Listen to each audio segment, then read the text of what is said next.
a nível de ventrículo. Então, as arritmias fatais, então, são as arritmias de complexo QRS alargado, as taquiarritmias, que são as taquiventriculares, tá?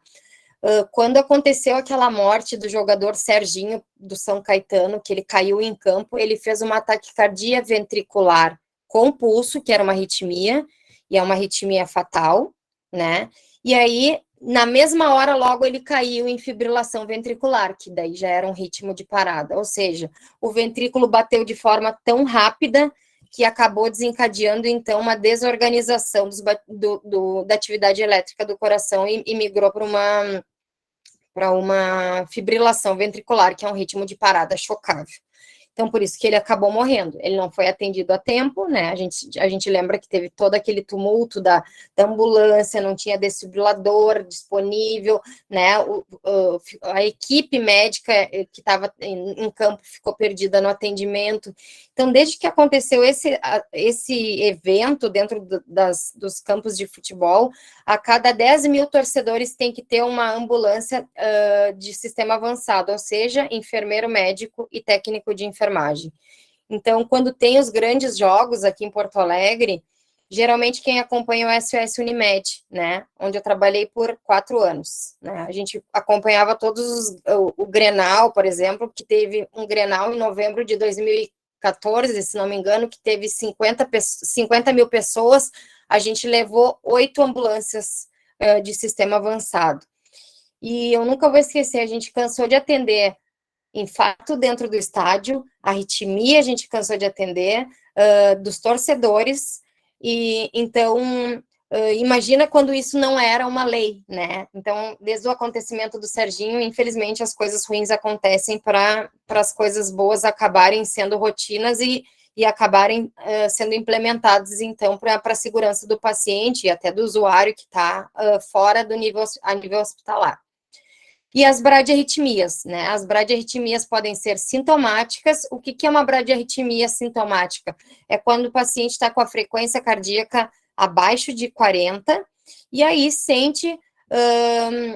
apresenta sintomas, então, que estão relacionadas a esse baixo débito. Quais são elas? Tontura, diminuição do nível de consciência, síncope, né? Isso são bradicardias sintomáticas. Confusão mental, né? Que é a diminuição do nível de consciência, então.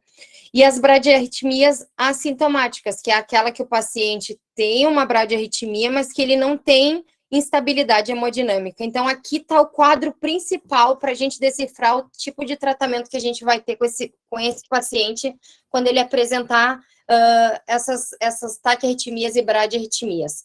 Sempre a gente tem que saber se o paciente está instável ou estável.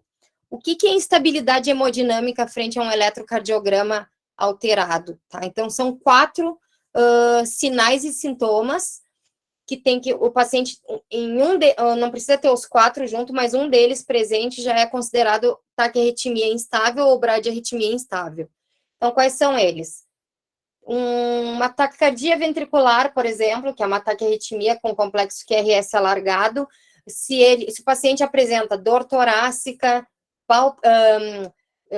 insuficiência ventilatória, né, secundária, com congestão pulmonar, dispneia, alteração do nível de consciência e hipotensão, tanto taquiarritmia quanto bradiarritmia, ele é considerado um paciente instável. Então, ele migra para um tipo de atendimento, de medicação e de tratamento. E o paciente estável, que é aquele paciente que apresenta alteração no eletro, mas não tem repercussão hemodinâmica. Repercussão hemodinâmica, a gente fala nesses 4 sintomas dentro da cardiologia.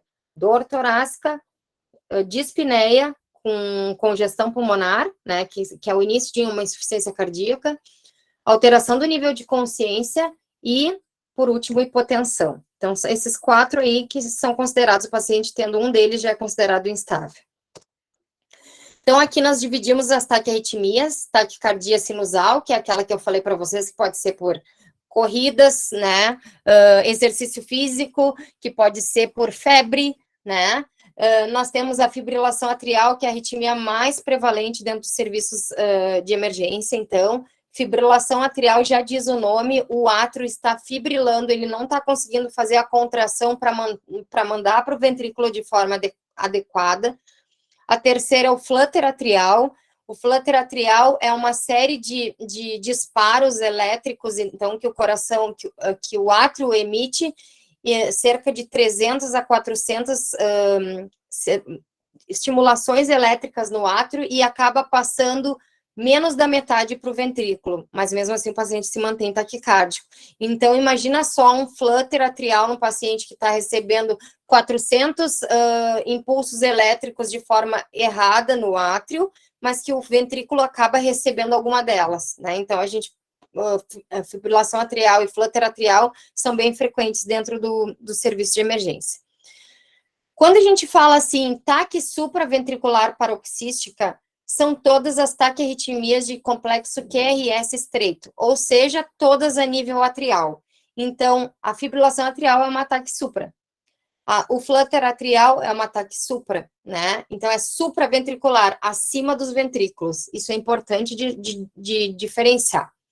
Nós temos a TV monomórfica, que daí já é uma taquicardia ventricular, é um ataque infra, né, atrial, ou seja, é uma taquicardia ventricular mesmo, o problema está dentro dos ventrículos, a gente tem que resolver. Essas duas últimas são arritmias fatais, são arritmias que provocam morte precoce, se não for atendida, e são as arritmias que mais provocam instabilidade hemodinâmica no paciente, tá? Porque o ventrículo, a gente sabe que o ventrículo, então, esquerdo é responsável, então, pro bombeamento da aorta e para o carregamento, então, de toda a nossa corrente sanguínea para todos os órgãos essenciais, principalmente pulmão, cérebro, rim, né, e até o próprio batimento cardíaco, né. Então, assim, é importante vocês entenderem a gravidade das arritmias. Não que as supraventriculares não sejam graves, elas são, mas muito menos que as taquicardias ventriculares. E a TV polimórfica. A TV monomórfica, a gente vai ver daqui um pouco, ela tem a mesma característica, ou seja, as ondas são iguais. E a TV polimórfica é muito semelhante com o ritmo de fibrilação ventricular, que é um ritmo de parada. Se a gente olhar no scope, né, do monitor, a gente vai confundir muitas vezes com fibrilação ventricular se o paciente, se a gente não enxerga o paciente, né? Claro que a diferença entre TV polimórfica e fibrilação ventricular é que um é ritmo de parada, o paciente está sem pulso, e a outra o paciente tem pulso, mas ele está com uma arritmia fatal. Então, falando que sempre as taquiarritmias são frequências superiores a 100 batimentos, ela pode ser sintomática ou assintomática. O que eu falo de sintomática ou assintomática? Tem instabilidade ou não tem instabilidade, tá? A gente tem sempre que verificar se o pulso está presente, porque taquicardia ventricular, ela pode ser com pulso, que é uma taquiarritmia, e sem pulso é um ritmo de parada, tá? A gente tem que verificar se o débito cardíaco está diminuído, que daí pode provocar, então, edema agudo de pulmão, cardiopatia isquêmica, redução de fluxo sanguíneo para órgãos vitais. Então, quando o paciente está com débito cardíaco diminuído, ele vai acabar repercutindo, então, nos órgãos vitais, que são esses que eu falei anteriormente. E o coração acaba batendo de uma forma ineficaz, que não produz um débito cardíaco adequado. Então, a gente tem que sempre resolver as arritmias, se for BRAD ou se for TAC. Então, aqui são os sinais de instabilidade hemodinâmica, lembrando que mudou, a gente não fala mais em insuficiência cardíaca congestiva, a gente fala em insuficiência cardíaca agudamente descompensada, tá? O paciente em edema agudo de pulmão, então, é uma insuficiência cardíaca que descompensou agudamente, tá? Isso é importante da gente saber. Então, conforme esses sinais de instabilidade hemodinâmica, né, que a gente tem, determina o tipo de tratamento a seguir, tá? E quais são os tratamentos, basicamente? Cardioversão elétrica ou reversão medicamentosa. Isso a gente só vai saber definir se a gente souber se o paciente tem instabilidade hemodinâmica ou não, tá? Então, como eu falei para vocês, hipotensão, alteração do nível de consciência, dispneia, sinais de choque, que daí entra junto com a hipotensão, então uma perfusão periférica, o paciente está moteado, está cianótico, né, ele tem uma insuficiência cardíaca agudamente descompensada, ele pode estar congesto, né, e aí provoca dispneia junto, então tudo isso. Então, primeira delas, né, complexo QRS estreito, que são as TACs supras, tá? Então, falou em TAC supraventricular, opa, é menos grave que taquicardia ventricular, não esqueçam disso. Então, aqui é um eletro com uma taquicardia sinusal, então todos os eletros sinusais, eles têm que obrigatoriamente possuir todas essas ondas aqui que eu vou falar para vocês. Vocês enxergam o mouse aqui, né? Então, complexo QRS estreito aqui, né? Esse complexo QRS, então essa onda P é a contração atrial, o complexo QRS é a contração ventricular, e a onda T é a repolarização ventricular, o descanso do ventrículo para começar um novo batimento de novo. Então, aqui como tá, quando as ondas R's, né, que a gente diz, ó, P, Q aqui embaixo, R lá em cima, S aqui e T. P, Q aqui embaixo, R lá em cima, S aqui embaixo e T. Então, a partir dessas letrinhas que a gente fala, a gente identifica as arritmias cardíacas. Aqui, então, é uma taquicardia sinusal. Tem onda P, tem QRS, tem onda T. Tem onda P, tem QRS, tem onda P. Quando que a gente pergunta que o ritmo é sinusal? Tem onda P, esse eletro? Tem, né? O complexo tá alargado ou tá estreito? Tá estreito aqui, né? Ele não tá alargado. Alargado que eu digo é essa parte aqui desse complexo aqui, ele não tá aberto. Se ele tiver aberto, é alguma arritmia aonde? Na contração ventricular, então é a nível de ventrículos. Então, quando tiver alguma alteração no QRS de alargamento, é ventricular. Se a onda T está invertida, por exemplo, o que pode ser a onda T? Repolarização ventricular, né, que é o descanso. Bom, onda T invertida pode ser muitas coisas. Onda T apiculada pode ser outras coisas. Então, o eletro é uma gama de coisas e que a gente só vai saber tudo se a gente decifrar um eletro quando ele é sinusal, que ele está dentro da normalidade, e a gente sabe que se ele não tem todas essas ondas, né, outra coisa que é importante saber é se todas as ondas P precedem o QRS, porque às vezes as ondas P nas arritmias estão soltas e não precedem o QRS, que a gente vai ver também, né? Então, esse é uma taquicardia sinusal. Se eu pegar esse eletro aqui, eu sei ver a frequência, eu sei saber se é sinusal realmente, sei verificar se estão presentes todas as ondas, né? Então, que nem eu falei para vocês, ela pode ser decorrente de febre, ansiedade, atividade física. A gente pode usar sedativo, tranquilizante, antitérmico. Às vezes o paciente necessita, por exemplo, tomar um diazepam para se acalmar, por exemplo, numa síndrome do pânico, ou um clonazepam. Síndrome do pânico, o paciente fica bem taquicárdico, né? Então, uma frequência acima de 100 batimentos já é considerada taquicardia. Taque supraparoxística. Taque supraventricular, então, são alterações que dependem do nó sinusal. O que é o nó sinusal? Vocês lembram disso? O que é o nó sinusal dentro da atividade elétrica? Quem faz o primeiro estímulo da contratilidade cardíaca. Bom, então é o marca-passo natural do coração, né? Se a gente tem um problema no nó sinusal, geralmente são nas bradiarritmias, é aí que a gente vai ter que instalar marca-passo no paciente, né? E o nó atrioventricular, o que ele faz? Vocês sabem? A gente tem lá primeiro o nó sinusal, que é o início de toda atividade elétrica, a corrente elétrica que passa no coração, e aí ele passa para o nó atrioventricular. Onde é que fica esse nó atrioventricular? Ele transmite o impulso entre os átrios e os ventrículos pela contratilidade ventricular, pelo feixe de His. Isso aí, perfeito. Quem é que respondeu? O Júlio, colega da Júlia da VEM. Júlio, isso aí. Então, assim, isso é importante de saber. O enfermeiro tem que saber que dispara do nó, mas que ele é uma corrente sanguínea, depende de uma ligação de um nó para o outro, passa pelas fibras de Purkinje e acontece a contração, então, ventricular, né? Isso é importante. Qualquer arritmia que tenha algum problema em algum dos nós vai causar alguma arritmia cardíaca, tá? Sinais e sintomas geralmente são palpitações, ansiedade, dor precordial, sensação de peso e alteração para o pescoço, né? Que é irradiação para o pescoço ou no tórax, fadiga e falta de ar. No exame físico, o paciente sempre evidencia a turgência jugular, né? Que pode ser porque a turgência jugular. Vamos começar a raciocinar. Nem tô falando de válvula.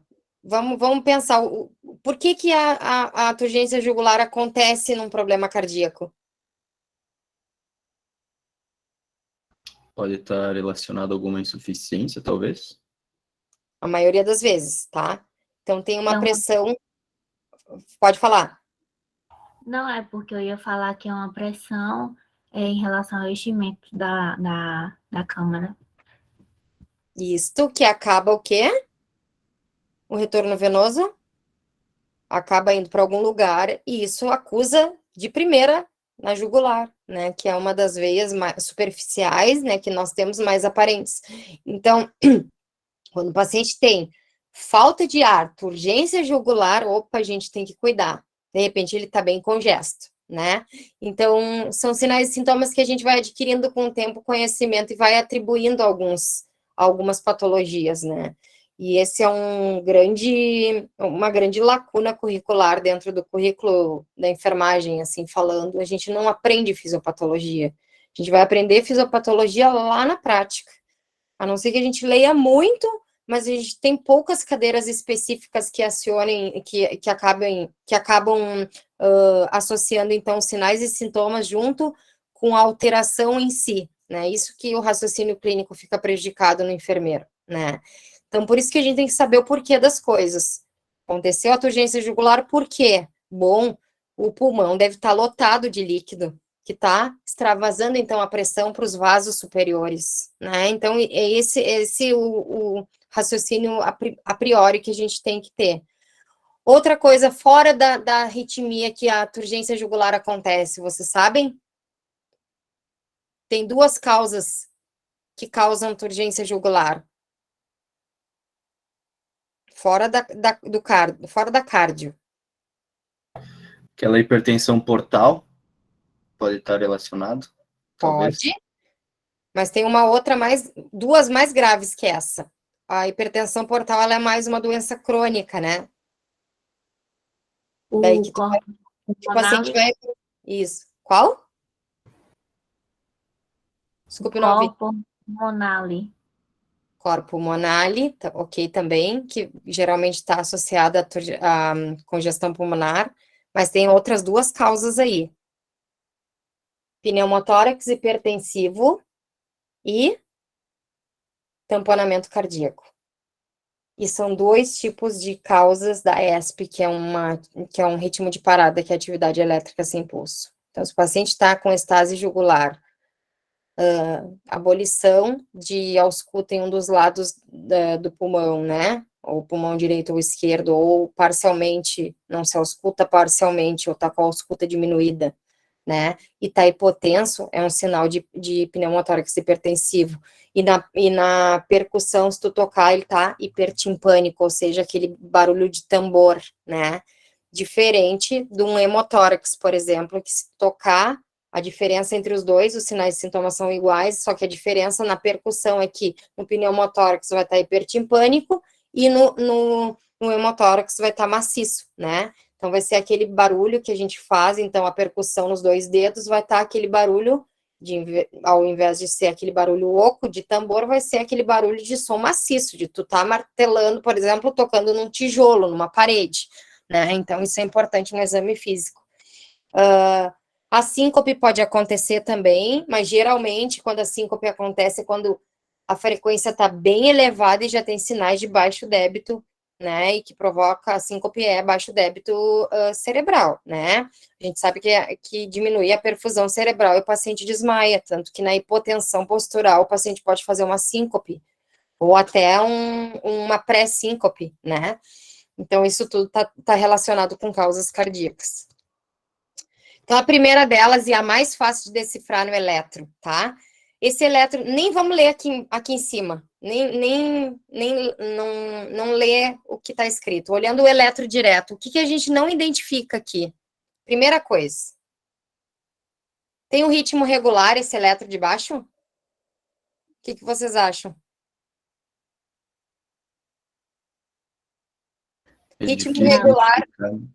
ritmo regular, só para falar, é quando as duas ondas R's, que são as pontinhas aqui dos complexos, elas estão no mesmo patamar. Por exemplo, aqui tem 2 quadrados grandes, aqui já tem mais, né? Então, tu acha que esse ritmo tá regular ou irregular? Irregular. Irregular. Então, a primeira coisa, fibrilação atrial, ritmo irregular. Tem outra coisa que não tem que a gente não consegue detectar. Esse eletro aqui, vocês conseguem enxergar a onda P? Que é a primeira onda lá, antes do complexo QRS. Tem onda P esse eletro? Não tem definível, assim, né? Assim, a gente não consegue definir de primeira uma onda P, né? Sabe Não, porque ela sabe por tá quê? representada. Por que que a gente não consegue definir? Porque o átrio está fibrilando. É bem essa figurinha aqui em cima. Ele está fibrilando, ele está batendo de forma organizada, ele está recebendo estímulos de tudo que é lado. Teve um descontrole por parte da atividade elétrica do coração. Então, fibrilação atrial é ritmo irregular, não existe onda P detectável ou identificável, vamos dizer assim, né?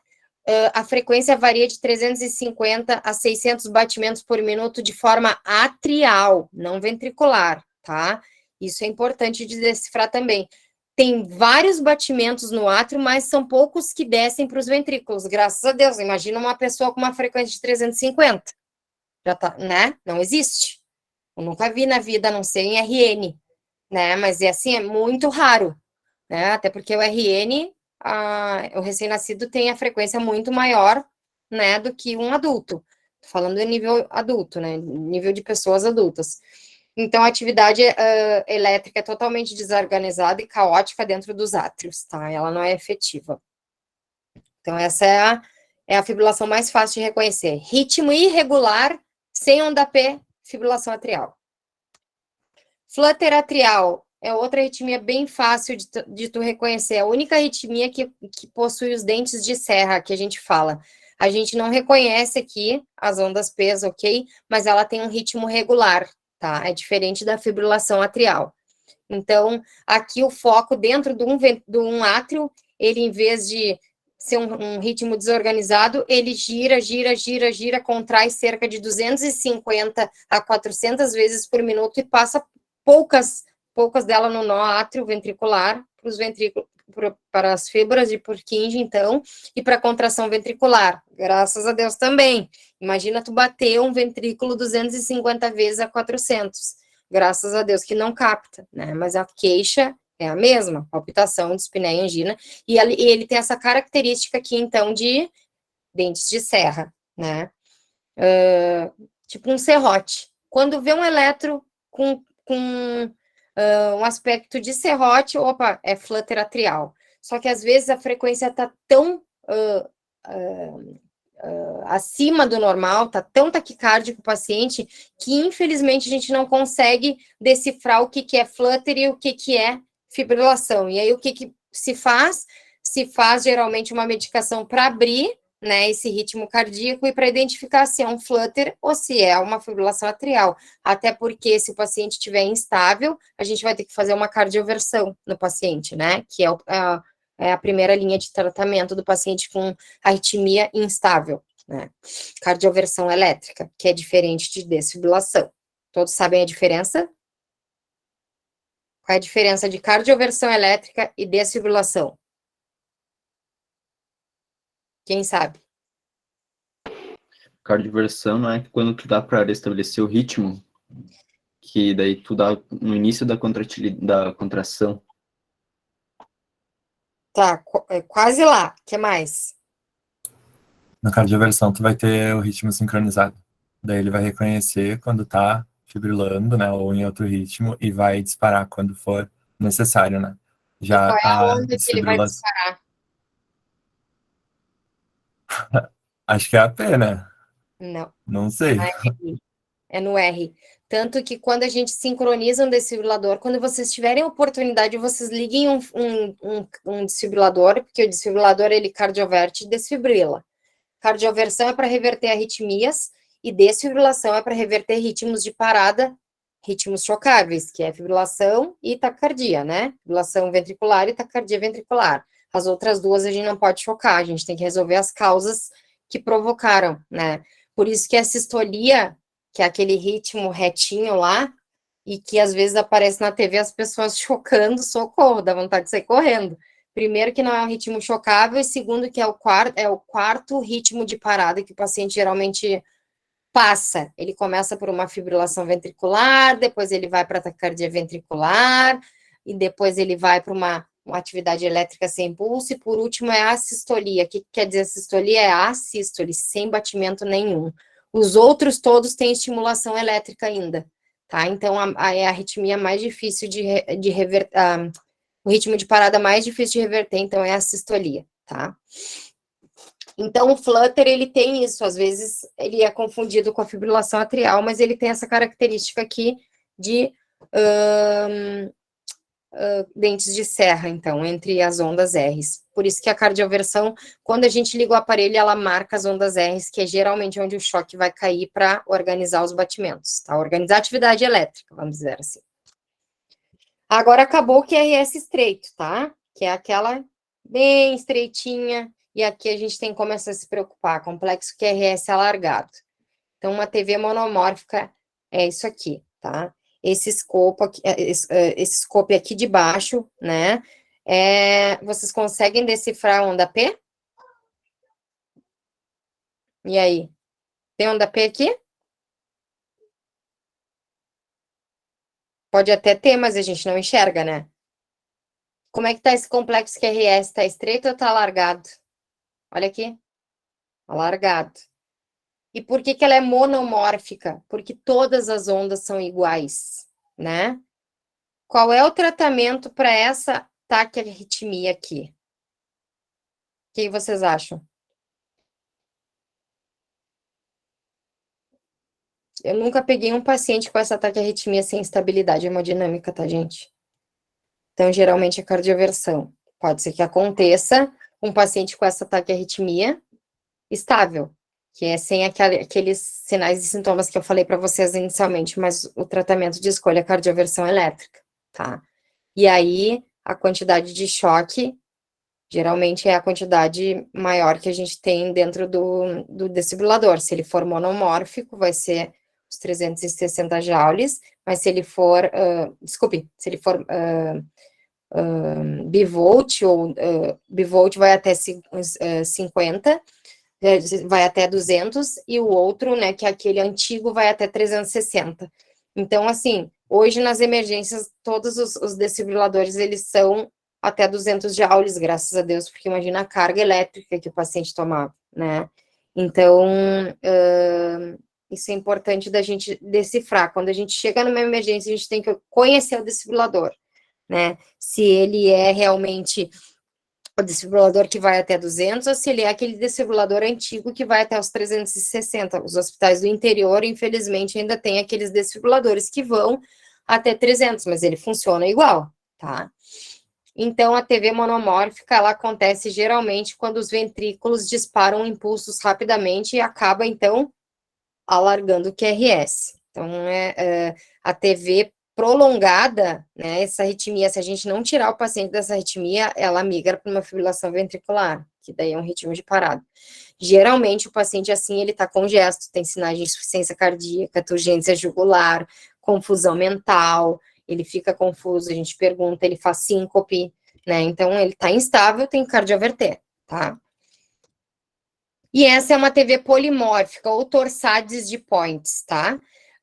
Uma TV polimórfica, ela é bem parecida com o ritmo de fibrilação atrial, então ela é a única arritmia que a gente não vai fazer cardioversão elétrica, e sim desfibrilação, porque a gente não consegue identificar onde é que tá a onda R aqui, ou consegue? Não, né? Então, a gente tem que tratar ela como uma fibrilação ventricular, porque ela é bem parecida ao ritmo. Por que é torsades de points? Se fosse... se vocês olharem, o significado de torsades de points é a torção das pontas. Parece que tu girou e ele ficou, o elétron, de forma desorganizada e girar. Na hora que tu girou, torceu as pontas do elétron.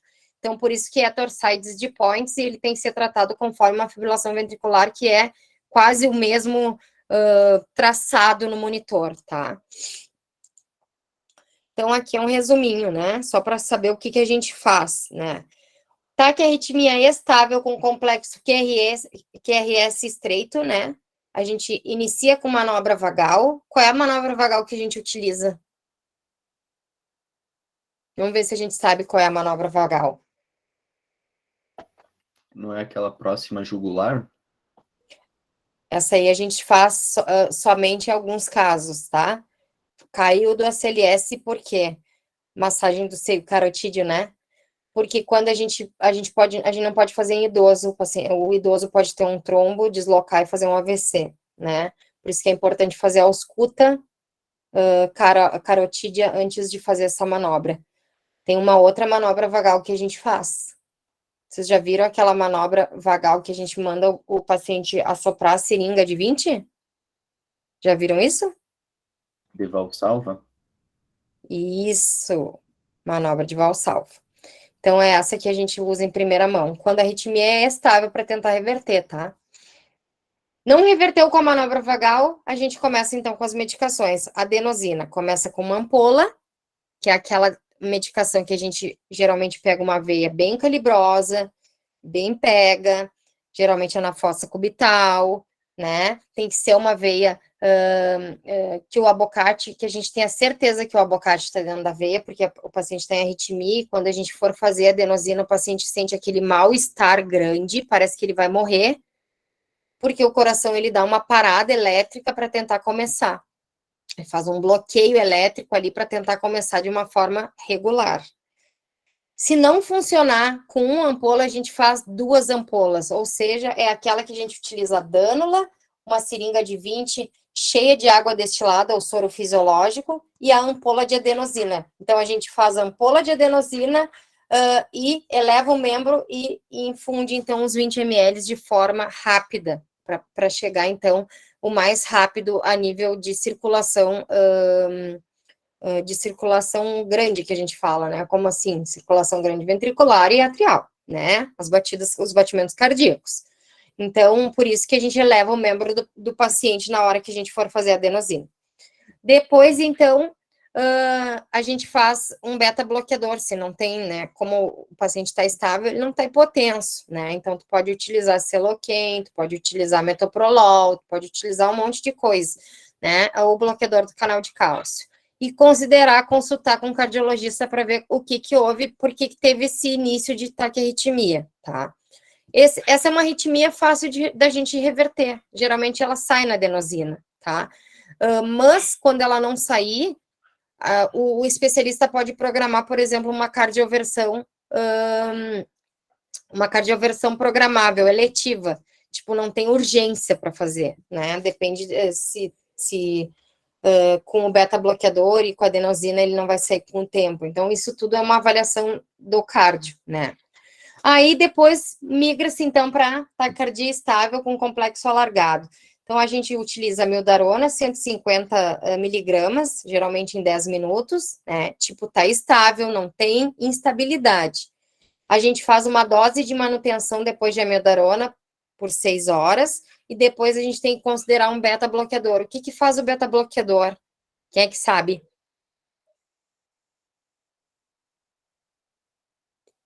Beta-block. O que ele faz?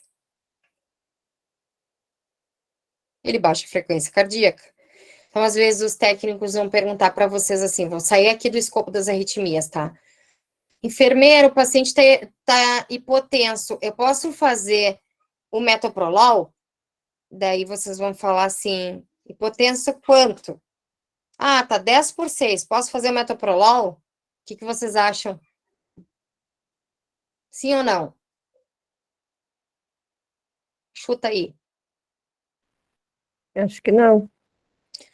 Depende. A gente vai olhar das últimas 24 horas se essa não é a pressão basal do paciente. O que a gente tem que cuidar no metoprolol é a frequência cardíaca, né? Ou no atenolol, eu tô falando no atenolol, nas medicações via oral.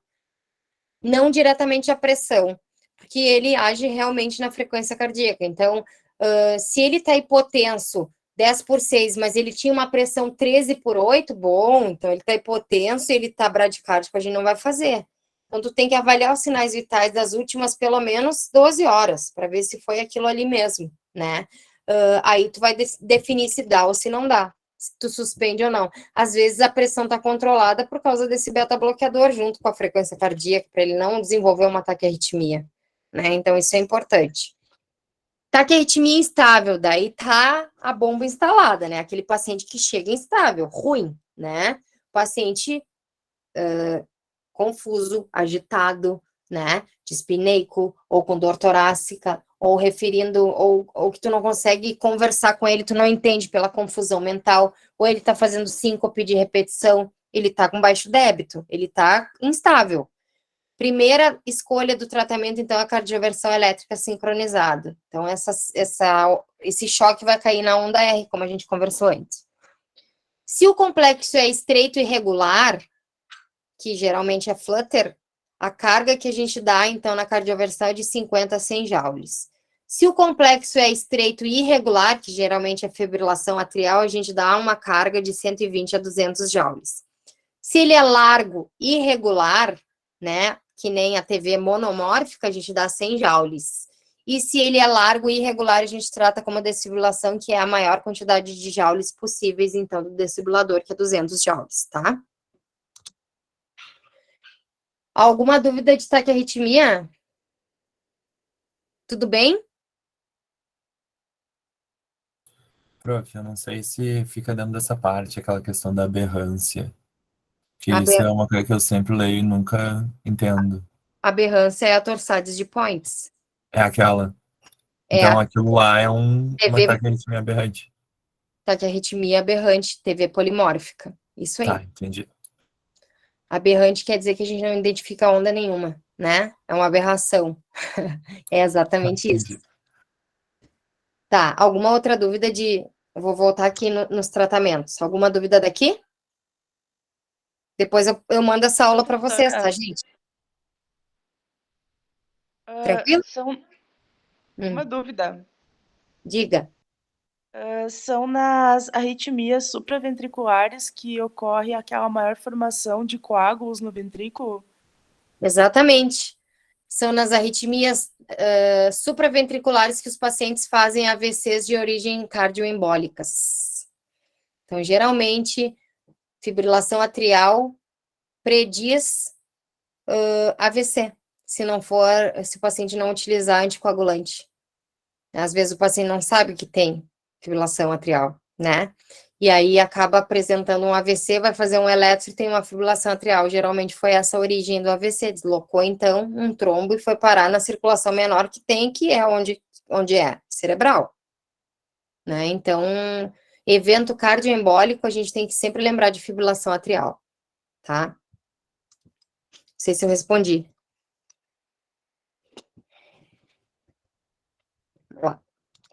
Bradiarritmias. Aproveitando aquela parte ali que tu falou do 360, que tem alguns que ainda são. Se a gente tem o de 360, a gente bota no 200 ou no 360 quando ele estiver largo e irregular? 360. Tá? Porque são diferentes os desfibriladores.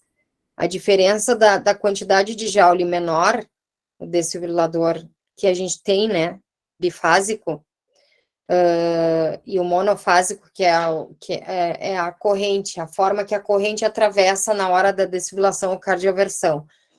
No bifásico, ela vai e volta, por isso que a quantidade é menor de joule. No monofásico, ela só vai uma vez, entendeu? Então, por isso que a quantidade de joule tem que ser maior. Tá? Mas lá no Clínicas todos são bifásicos, isso é ótimo. No Clínicas e em hospitais universitários grandes, né? A gente tem essa facilidade. Na USP deve ser, né? Nos hospitais de São Paulo deve ser. mas ainda nos interiores dos estados, ainda a gente tem muitos desfibriladores monofásicos, tá? Falando de bradiarritmias, daí aqui começa a gente se assustar, assim, né? Porque bradiarritmia sinusal é aquela que eu falei, quando tu tá dormindo, idoso tem uma frequência menor, atleta tem uma frequência menor, mas não geram instabilidades, né? Quando começar a gerar instabilidade hemodinâmica, a gente tem que começar a se preocupar. Então, todas as bradiarritmias, elas estão linkadas sempre com os nós, ou o nó sinoatrial ou o nó atrioventricular. Geralmente é o nó sinoatrial, que é o marca-passo, tá? Então, é isso que a gente tem que entender. A atividade elétrica vai estar bloqueada em algum dos nós, ou deficiente, ou alguma coisa tem de errado nos nós, que são eles que disparam, então, o estímulo cardíaco, né? Que é o marca-passo do coração.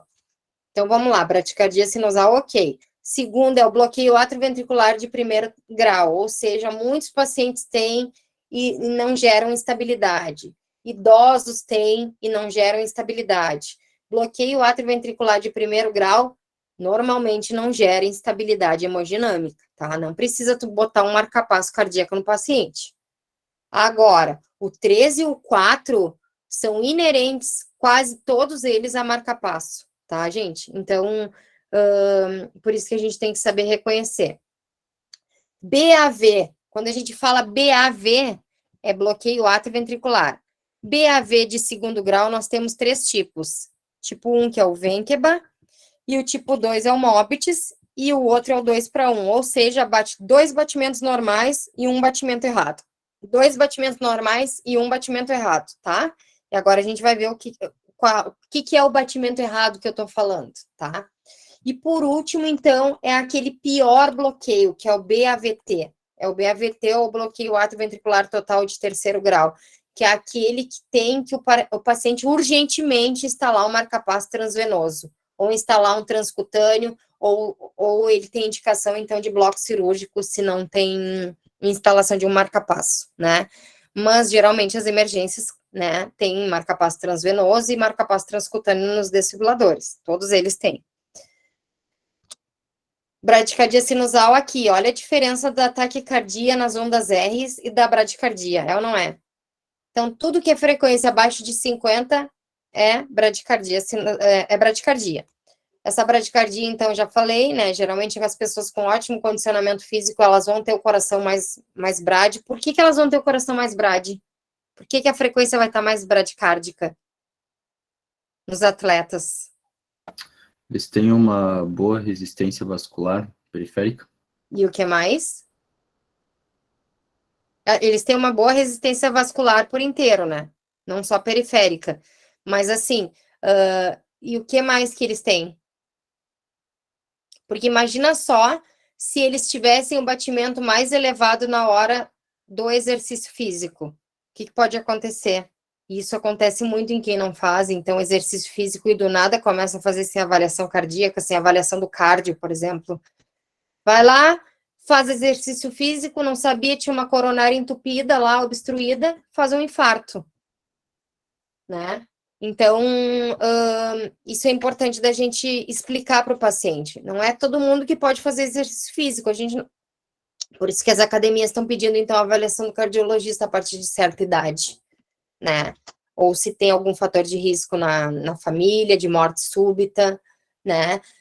Ou se tem alguma cardiopatia genética que não sabe, isso é importante da gente saber.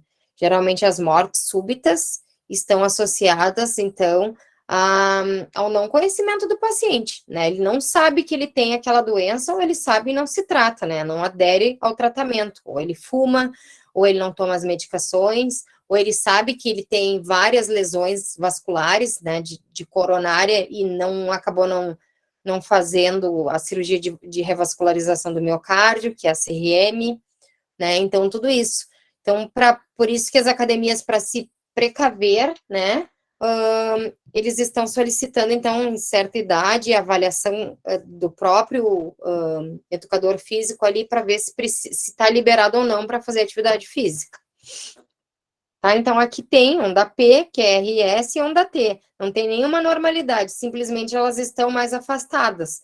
Aqui, geralmente, se a gente pegar um elétron, a gente sabe definir. Quanto mais longe estiver uma onda R da outra, mais bradicárdico vai estar o paciente. Ok? Quanto mais próximas as ondas R estão, mais taquicárdico vai estar o paciente. BAVT de primeiro grau, então, a única diferença do bloqueio da bradicardia sinusal é que, o intervalo PR, que é esse aqui, ele é mais do que um quadrado grande, tá? Então, tá aqui, começa a onda, ele passou aqui um tracinho, vocês estão vendo? Então, ele tem um complexo, um intervalo PR maior do que 20 segundos, 0,20, 0,2 segundos, ou seja, bate mais de 0,2 segundos para o ventrículo receber a mensagem do átrio. Aqui a gente já tem que começar a se preparar.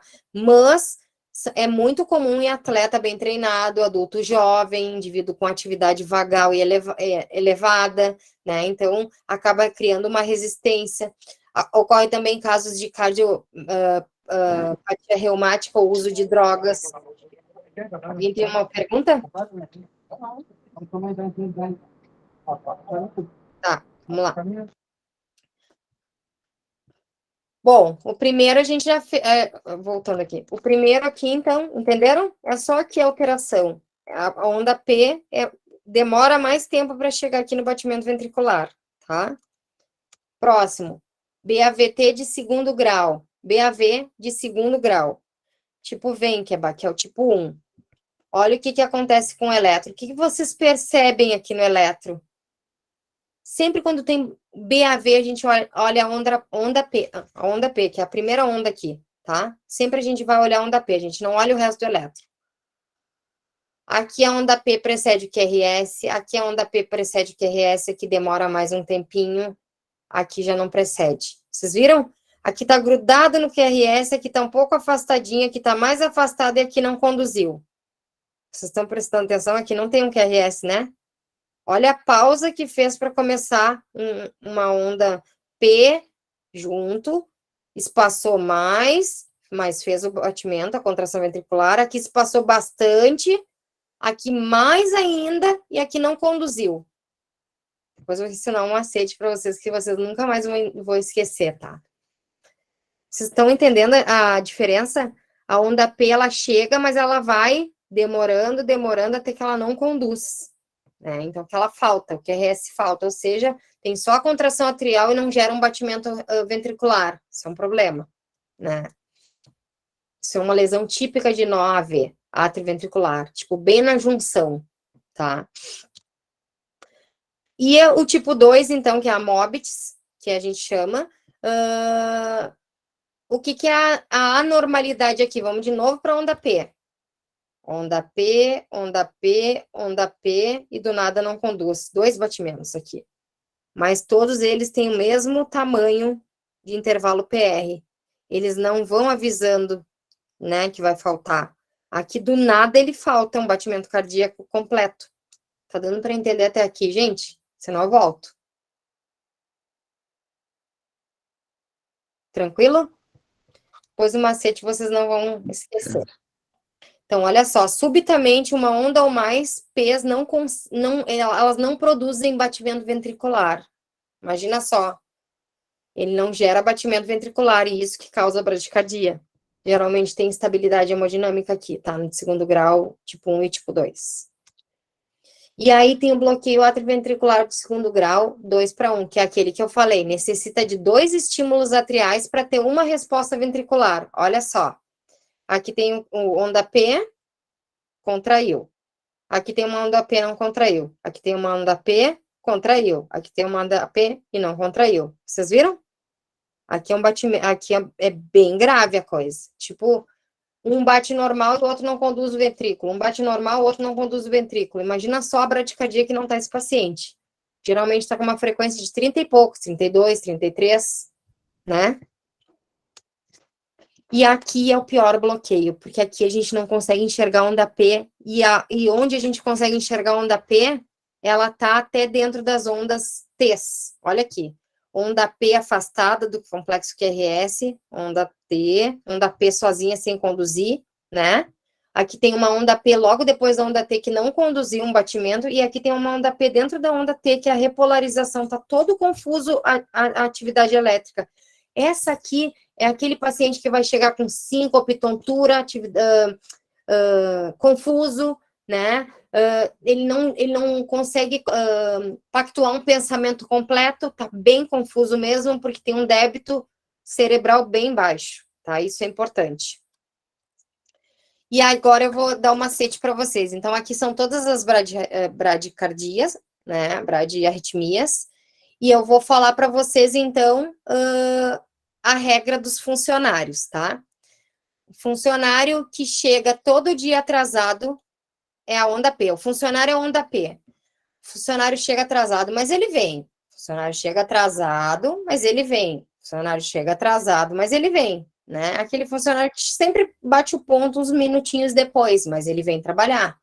Então, tipo, esse aqui é o BAV, é o BAV de primeiro grau, né? Que é aquele com intervalo PR maior. Ele demora, mas ele chega, ele demora, mas ele chega. O de segundo grau, tipo 1, é aquele funcionário que ele vai dando sinais. Hoje eu não me atraso, amanhã eu me atraso um pouquinho, depois da manhã eu me atraso um pouquinho, e do nada ele não vem. Então, ele tá te avisando que ele não vai vir trabalhar, né? E o último, o tipo 2, é o funcionário que a gente mais tem que se preocupar. Ele vem todos os dias certinho, né? A onda P é o funcionário. Ele veio certinho aqui, trabalhou, ele veio certinho, trabalhou, ele veio certinho, trabalhou, e do nada ele faltou, aconteceu alguma coisa, né? Então, esse aqui é um bloqueio bem grave. É aquele que a gente tem que se preocupar. O funcionário vem sempre, do nada ele não vem, né? Alguma coisa está acontecendo. E, por último, é aquele funcionário problema. É o funcionário que ele vem trabalhar atrasado, ele chega e não sabe a unidade que ele está e se encaixa em qualquer unidade, ele vem e não faz o seu serviço direito. Aqui, por exemplo, ele veio num lugar e se escalou numa escala que ele não estava.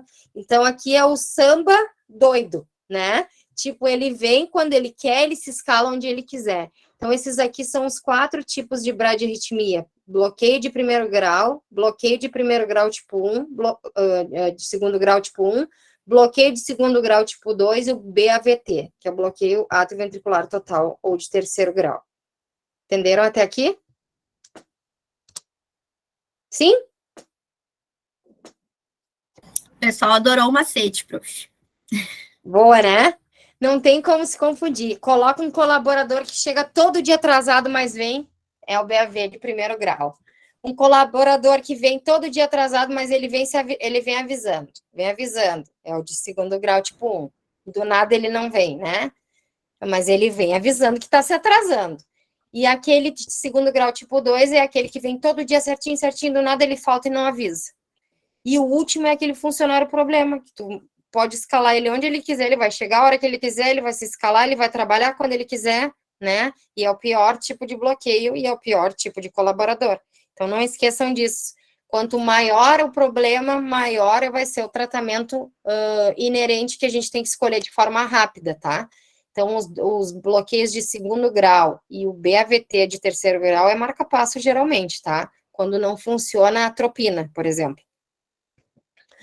Bradicardia estáveis, ok, tem que verificar as causas e consultar um especialista, fazer um eletro, fazer um Holter, tá estável, não tem, né? Mas a gente sabe que ele é sempre bradicárdico, tem que ver se é ou ele tem alguma doença do nó, tem que consultar um especialista, por enquanto não tá repercutindo hemodinamicamente.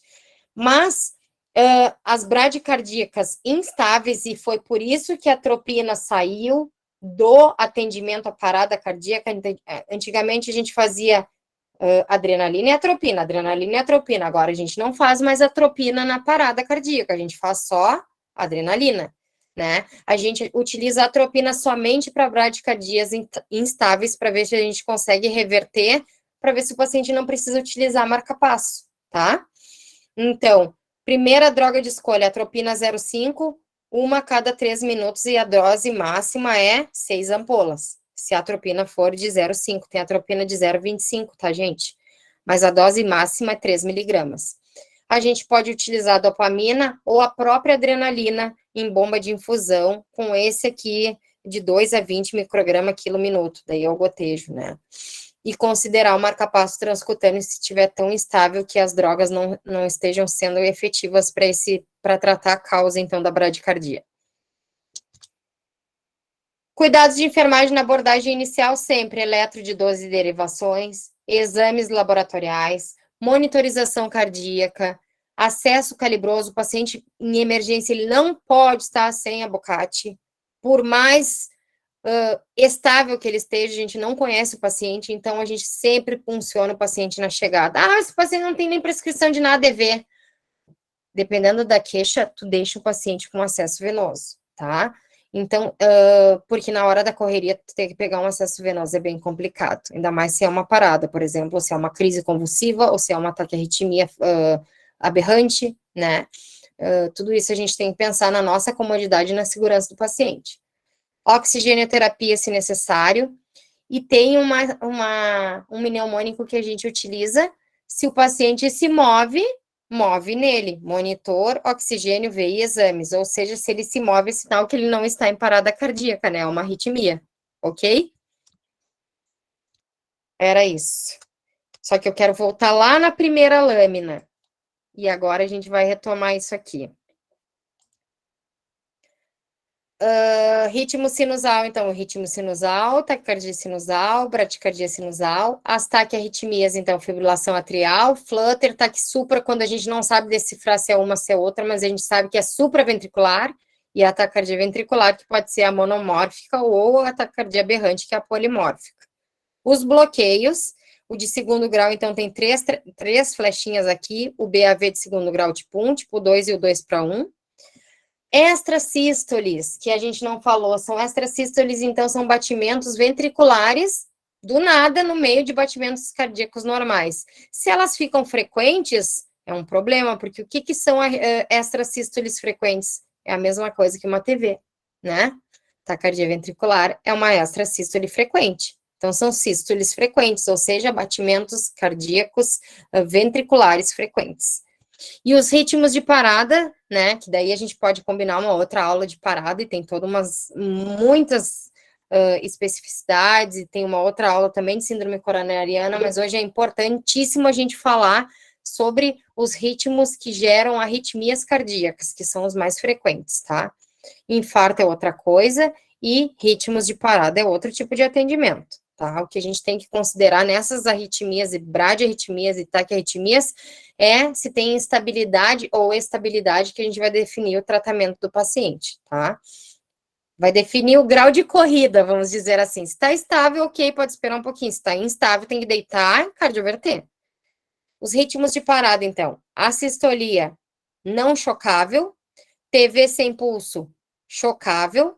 Fibrilação ventricular, chocável. E atividade elétrica sem pulso é quando o paciente tem toda a atividade certinha, mas não gera débito cardíaco para o paciente.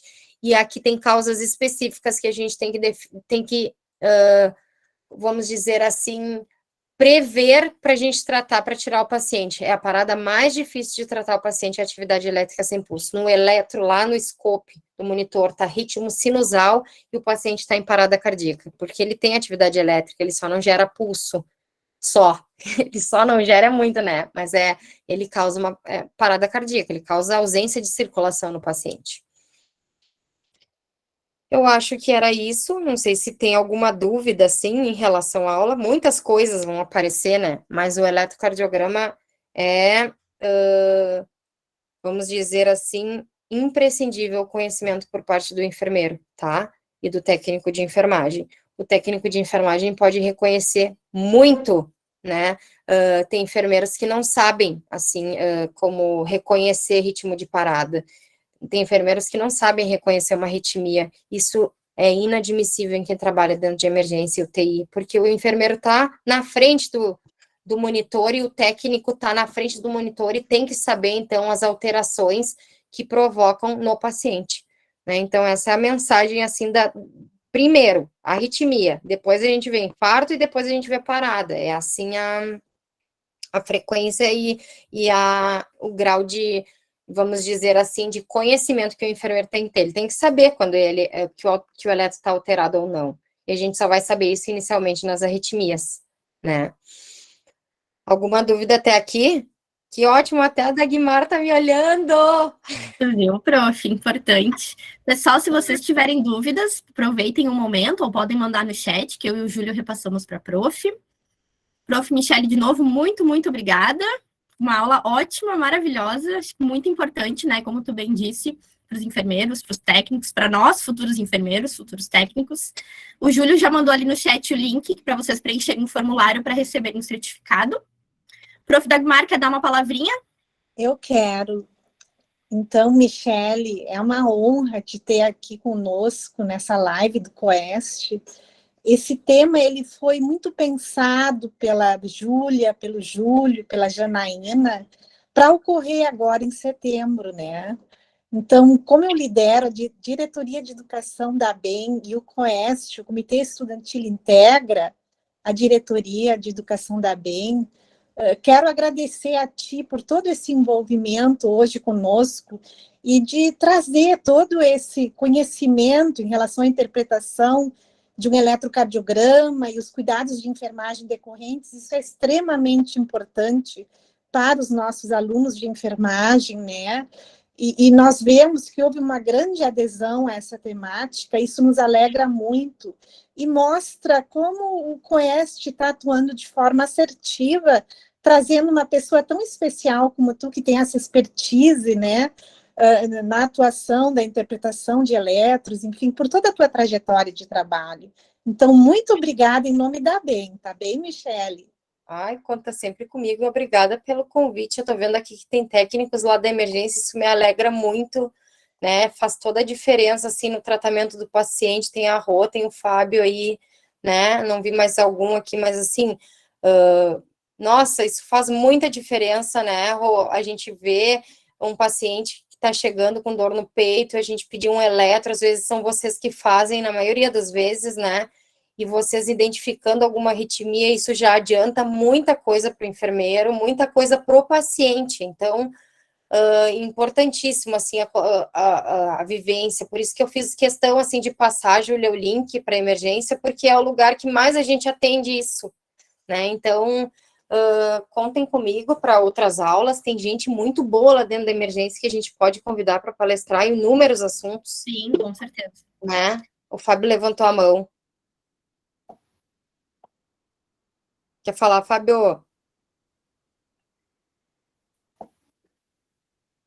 Só Não, ligar o acho que- microfone. Ou talvez foi sem querer. Só para o Júlio vai dar uma palavrinha rapidinho, depois tu pode reforçar também da nossa próxima aula, né, que eu comentei contigo. Então, Michele, nós gostaríamos de agradecer novamente, né, por ter aceitado o nosso convite para vir aqui conversar sobre esse tema bastante importante, né, aritmias cardíacas e eletrocardiograma, porque é um mês, né, voltado para a prevenção das doenças cardiovasculares, né, o Setembro Vermelho. Sim. Parabenizar, uma fala muito clara, de fácil entendimento, conteúdo muito bom. Eu tenho uma dúvida que eu gostaria de saber, além dos sinais clínicos que a gente pode evidenciar no paciente, o que nós podemos, qual abordagem nós podemos fazer para um infarto cardíaco sem supra-DST, para identificar? Desculpe, Júlio, mas como assim? Tu enxergou o infarto sem supra no eletro e tu quer saber o que tu vai fazer, é isso? Isso. Tá. O infarto, ele tem várias nuances, assim, né? O paciente, infelizmente, o eletro altera em 50% dos casos, né? Então, assim, o paciente, ele vai avisando, ele tem dor torácica, ele tem dor anginosa, ele tem, às vezes, alteração eletrocardiográfica isquêmica no eletro, mas não é sempre de primeira, às vezes pode demorar 10 minutos e o eletro mudar completamente e suprar o eletro, né? Então, infarto com supra e infarto sem supra são um artigo ano passado que o tratamento deve ser o mesmo, porque a repercussão hemodinâmica é a mesma. Quando a gente fala em infarto com supra, a gente pensa logo em hemodinâmica, né? Mas não, agora o infarto sem supra, a mortalidade é tanto quanto o infarto com supra. Então, a gente tem que pensar num tratamento bem parecido. Então, monitorização, né? Estou falando a nível de enfermagem. Monitorização, encaminhamento correto do paciente, verificação do eletro, encaminhamento para uma unidade vermelha, ele tem que ficar monitorizado. Se a saturação estiver abaixo de 90, a gente tem que instalar O2 no paciente, é indicação, né? Se tem congestão pulmonar, e se tem uma alteração na mesma parede, ou se tem infarto de ventrículo direito, por exemplo, geralmente o paciente está em choque cardiogênico. Então, assim, pensando em infarto sem supra e com supra, para mim, hoje não tem mais diferença, depois que eu li aquele artigo, eu estou falando no aspecto de desfecho duro, mortalidade, tá? Que é o que nos preocupa. A gente tem que agir da mesma forma, rápida, monitorização cardíaca, acesso venoso, eletro, seriar enzimas, né? Então, para o enfermeiro, isso faz diferença no reconhecimento de um supra e de um infra, mas também faz diferença de uma inversão de onda T, por exemplo, né? Que pode ser uma angina, né? Então, a síndrome coronariana, ela se divide, por isso que a gente não fala mais infarto com supra e infarto sem supra, a gente fala síndrome coronariana aguda com supra ou sem supra. Sem supra quer dizer que é angina instável. E síndrome coronariana aguda com supra, a gente pode ter o supra no eletro e mais enzimas alteradas, né? Então, tem essa diferença. Então, por isso que antigamente a gente falava infarto com supra. Não, agora a gente chama de síndrome coronariana aguda com supra, que daí é aquela que a gente não tem dúvida que o eletro está alterado na parede inferior, na parede anterior, né, que daí tem algumas derivações específicas que a gente sabe a parede que está infartando o coração, né, a gente sabe que coronária que está obstruída, se o paciente chega, por exemplo, com uma alteração do eletro da parede inferior, a gente sabe que é coronária direita ou circunflexa que está obstruída, né, isso aí são macetes que a gente vai descobrindo. Claro, o paciente vai e volta quando o enfermeiro da hemodinâmica passa, olha, ele angioplastou coronária direita, ele angioplastou circunflexa, né? A alteração é a nível anterior extenso, por exemplo, que pega de V1 a V6 o supra, tá? Lá no eletro de 12 derivações. Geralmente é descendente anterior. Então, são coronárias importantes, né? Que se o fluxo for trancado, ele repercute em infarto. E também tem aquelas lesões trivasculares, que são indicativos, então, de ponte de safena na maioria das vezes, né? Lesão de 3 vasos, não adianta enfiar um monte de stent no paciente, porque daí ele não vai ter circulação colateral para suprir todas aquelas, né, partes ali que estão angioplastadas, ou pode ter uma obstrução entre stent, ou ele pode voltar a fumar, né, que é um dos indícios, então, de obstrução entre stent. Então, assim, hoje em dia, quando a gente fala em infarto, a gente tem que pensar que tem a mesma repercussão em mortalidade, se eles forem tratados diferentes, né? Então, o infarto com supra, ele só não tem a mesma urgência de angioplastia, mas ele tem a mesmo nível de atendimento e de rapidez, vamos dizer assim, nos exames. Ok, então, muito obrigado. E olha só, vou dar uma dica para vocês. Na página da Sociedade Brasileira de Cardiologia tem todas as diretrizes atualizadíssimas. Atualizadíssimas mesmo. E na página da Sociedade Europeia, às vezes as diretrizes saem antes, né? Infelizmente, saem antes na Europa e nos Estados Unidos. Estão em inglês ainda e acabam chegando no Brasil um pouquinho mais tarde, mas a gente segue as mesmas orientações. Então, as diretrizes são iguais, né? Tanto aqui, quanto lá na América do Norte, quanto na Ásia, né? Então, as diretrizes são iguais. Por isso que é importante vocês acessarem essas 3 sociedades. A Sociedade Brasileira de Cardiologia Europeia e a Americana. A americana é a American Heart Association, né? Que a gente chama, que está totalmente ligada à OCLS. Então, são as diretrizes que trazem a forma de atender os problemas cardiovasculares, né?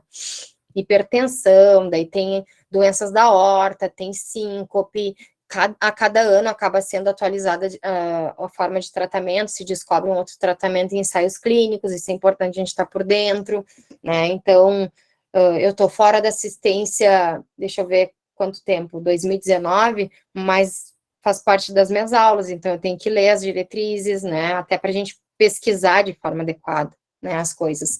Então, a sociedade brasileira é ótima para vocês acharem todos esses guidelines aí.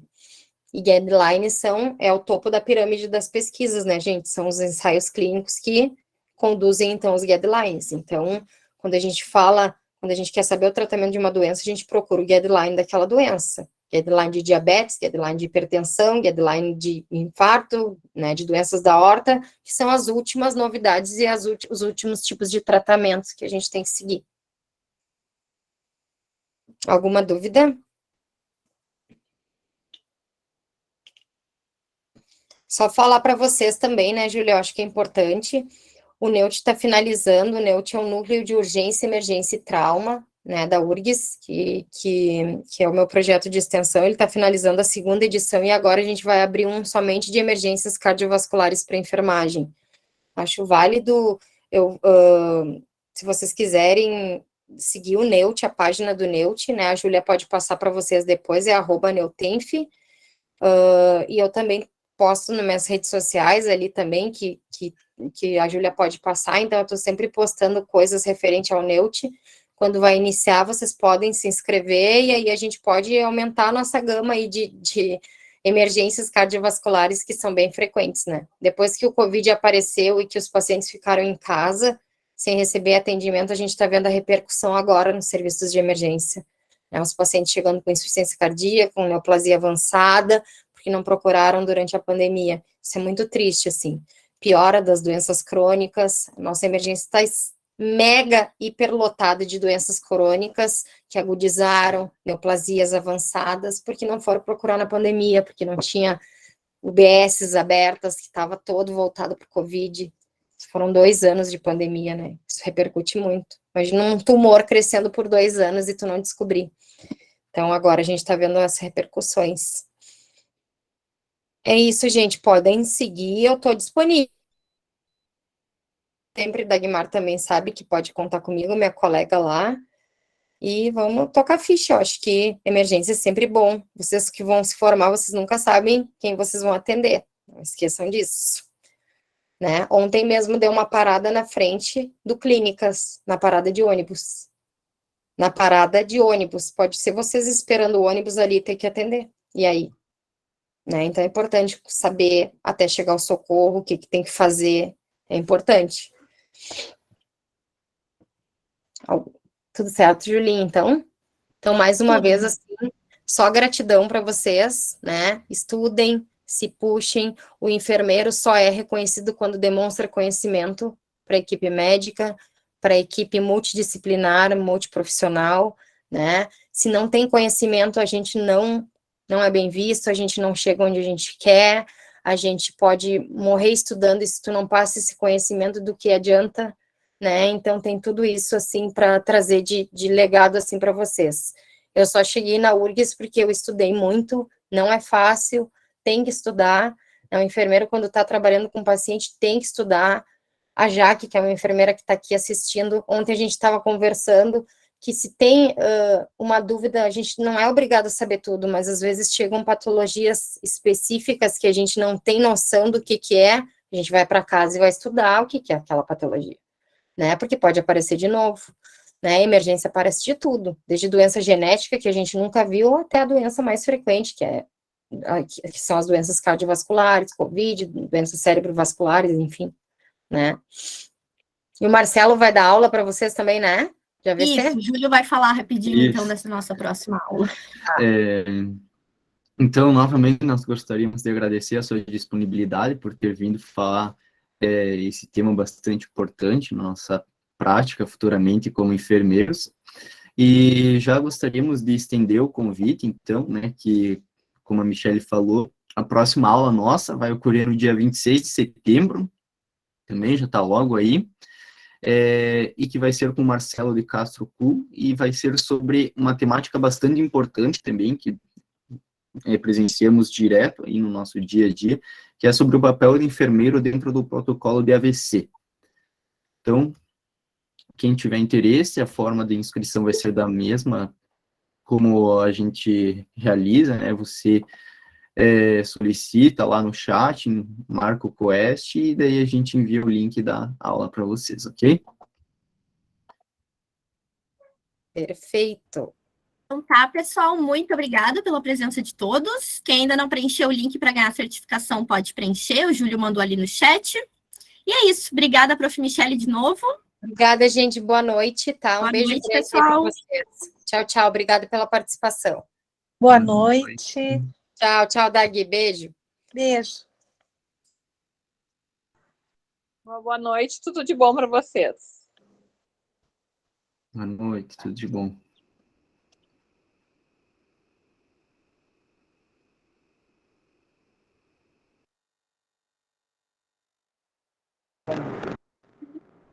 Boa noite a todos. Obrigado pelo ensino.